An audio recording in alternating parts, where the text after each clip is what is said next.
Hey guys, Zach here with Minimal Escapes, and today I want to go over the 3 signs of success that I look for in new tanks. These are the 3 identifying things that I kind of use to know whether or not I need to increase my care on a tank or if I can just back off and let it run its course. Of course, these are mainly going to apply to tanks that have never seen water before, so not a rescape and not something that's using cycled media. Something that's fresh and you're starting from really ground zero.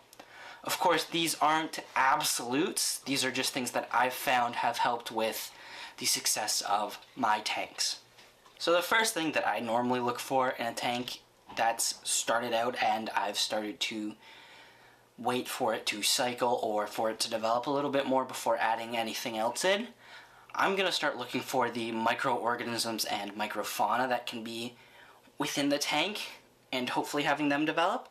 Now obviously I don't have a microscope, you don't have a microscope, so I'm not going to be able to find any of the bacteria or anything that's living in the plants or in the water or on the substrate, in the substrate. You just can't find that. It's not realistic.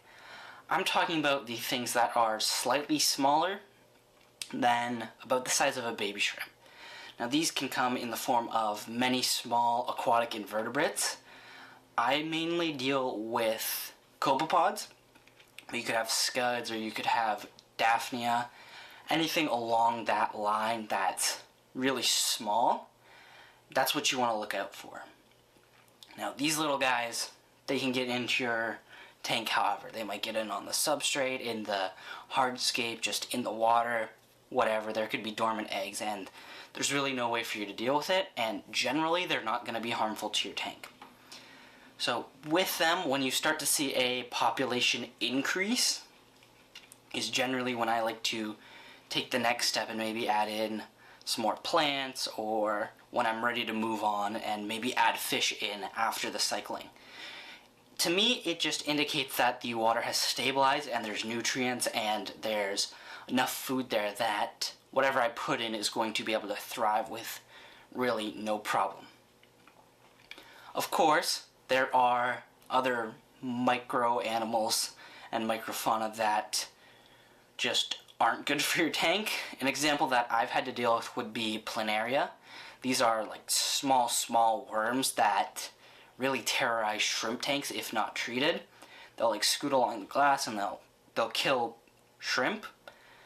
One way to deal with that is, of course, always just to get the powder. That's what I've done.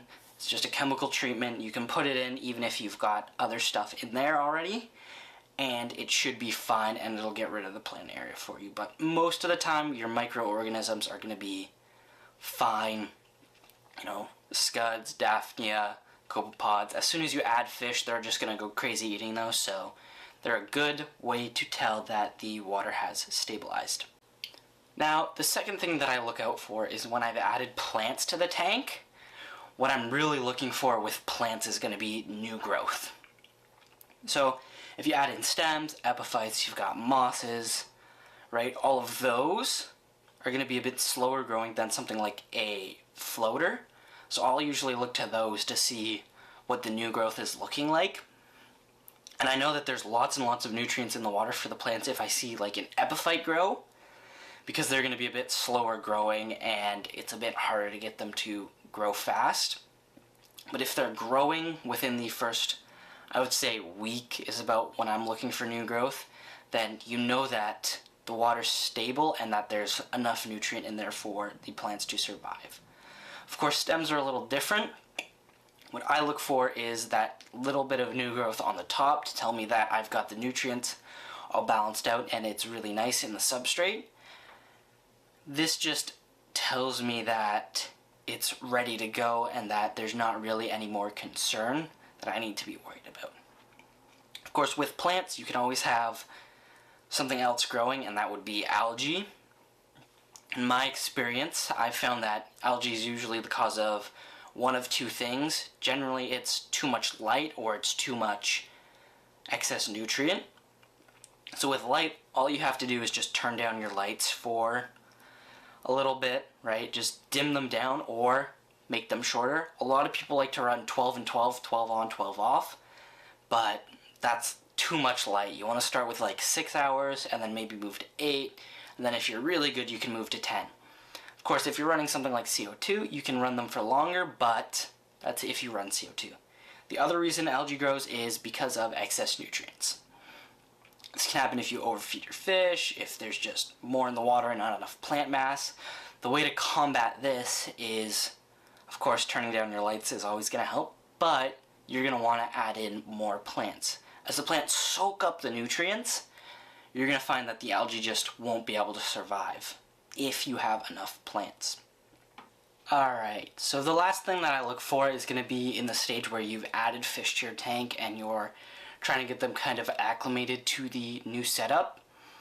The first thing that I kind of consider is their behavior, right? If they're very skittish and they're very shy and they're tucking away, usually I like to try to add a little more plant mass or more cover just to make them feel a little more comfortable.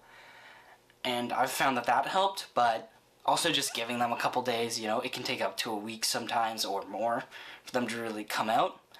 But as soon as they start doing that, I know that they're nice and comfortable in their setup, and I can start looking for other things in the fish.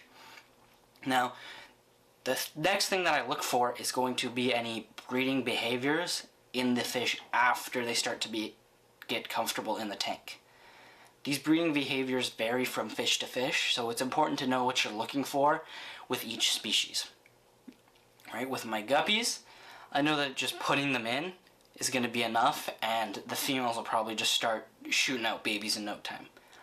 But with something like shrimp, I've got to be a little more diligent, and I need to actually look and see if some of my females are buried or not, and I need to keep an eye out for the babies that do eventually hatch. Now, I've got cories in with some of my guppy tanks. These guys are a little harder to breed, I think, but the behavior that you're really looking for is going to be if they're kind of going up and down the glass in pairs, or if two of them have kind of paired off and are chasing each other around. That sort of indicates a mating pair with cories, and it's usually a good sign. Now with my beta, he's a male. With male betas, what you want to look for is going to be a bubble nest. It just shows that he's nice and comfy in there, and he likes the environment that he's in. This isn't something that has to happen, but I've found that generally the longevity of a tank greatly hinges on the fact of whether the fish feels comfortable in the environment and if it's ready to breed, as well as if you're feeding it enough, it'll start to try and reproduce. So that's everything for this video. These really are just the three main kind of components that I look for in a tank.